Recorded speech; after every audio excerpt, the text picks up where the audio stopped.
দিনাজপুরের নবাবগঞ্জে উপজেলা বিএনপির আয়োজনে যৌথ কর্মী সভা অনুষ্ঠিত হয়েছে। যৌথ কর্মী সভায় সকল অঙ্গ ও সহযোগী সংগঠনের নেতাকর্মীরা অংশগ্রহণ করেন।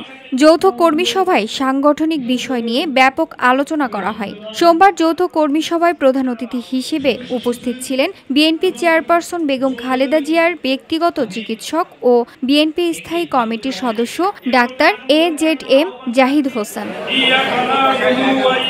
নবাবগঞ্জ উপজেলা বিএনপির ভারপ্রাপ্ত সভাপতি তরিকুল ইসলামের সভাপতিত্বে ও উপজেলা বিএনপির ভারপ্রাপ্ত সাধারণ সম্পাদক মোহাম্মদ ইকবাল হোসেনের সঞ্চালনায় বিশেষ অতিথি হিসেবে উপস্থিত ছিলেন জেলা বিএনপির সহসভাপতি মোহাম্মদ আতিকুর রহমান,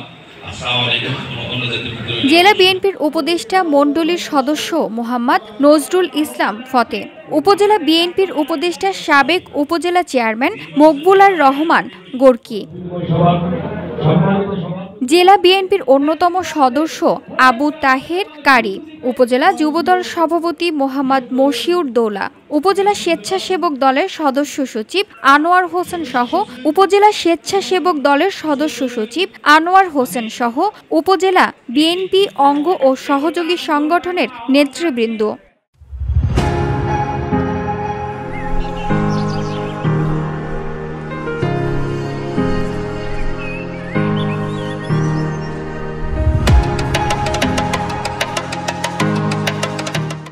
এ সময় বক্তারা প্রত্যেক নেতাকর্মীকে ঐক্যবদ্ধভাবে কাজ করার আহ্বান জানান। আগামী সংসদ নির্বাচনকে সামনে রেখে জনগণের সাথে কাজ করার জন্য বলেন। এ সময় নেতারা ত্যাগীদের মূল্যায়ন করা সহ বিভিন্ন বিষয় নিয়ে আলোচনা করেন। VOD Bangla news desk.